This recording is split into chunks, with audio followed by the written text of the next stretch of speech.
So ayan mga kadrama-rama, alam ko pong inaabangan nyo po yung next na mangyayari dito sa Born to Shine dahil sobrang nakaka-tense at nakaka-excite na nga din po talaga yung pinapakita ni director ngayong maraming mga plot twist nga po talaga yung gusto talagang ipakita talaga ng director sa atin bilang manonood, taga-subaybay ng drama ng Born to Shine. At alam naman po talaga natin mga kadrama na ngayon ay bumabangon na nga po talaga itong si Jenny mula nga po talaga sa pag-alis niya dito sa Yumi dahil nga po sa paninira nga po talaga ni Megan sa kanya at ni JC. At alam naman po talaga natin mga kadrama na hindi po talaga patalo itong si Jenny dahil nga po sa mga maling kagagawan po talaga at mga kasinungalingan ni Megan sa kanya.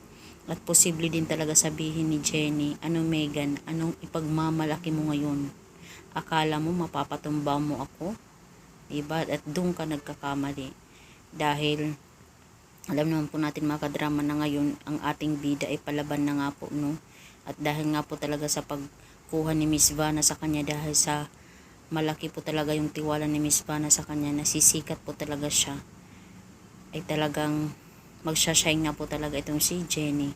At itong si Megan ay mapapag-iwanan po talaga yung grupo nila ng Yumi. Kasi hindi po talaga nung mga panahon na yun, bida kasi yung Yumi dahil nga po talaga kay Jenny. Dahil siya po talaga yung center of attraction ng mga fans.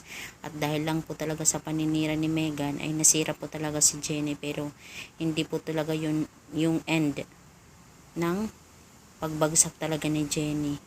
Dahil babangon po talaga siya muli at si Miss Vanna po talaga yung magmamanage sa kanya or hahawak po talaga sa kanya dahil 100% po nananiwala si Miss Vanna sa talent po talaga ni Jenny na malaki po talaga yung potential niya.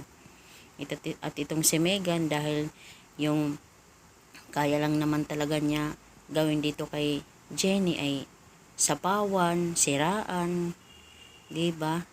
Dahil sa kanyang insecurity, dahil sa kanyang hindi siya napapansin, tapos ngayon gusto niya nang mapansin, pero hindi pa rin talaga siya magwawagi dahil si Jenny pa rin talaga yung mapapansin sa bandang huli. Dahil sisikat pa rin siya. Sa apelyido pa lang niya na sikat, mas sisikat pa talaga si Jenny.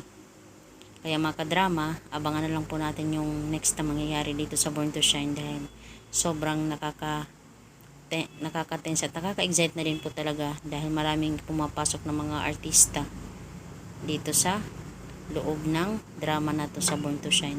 Kaya maraming salamat again mga kadrama sa palagi niyong panonood ng aking video. Huwag niyo pong kalimutan na i-like, i-share, at i-subscribe yung aking channel para sa susunod na video is ma-update ko po kayo. Thank you so much for supporting my channel. And malaking tulong po talaga kayo sa akin mga kadrama. Bye! Abangan na lang po natin yung next na mangyayari.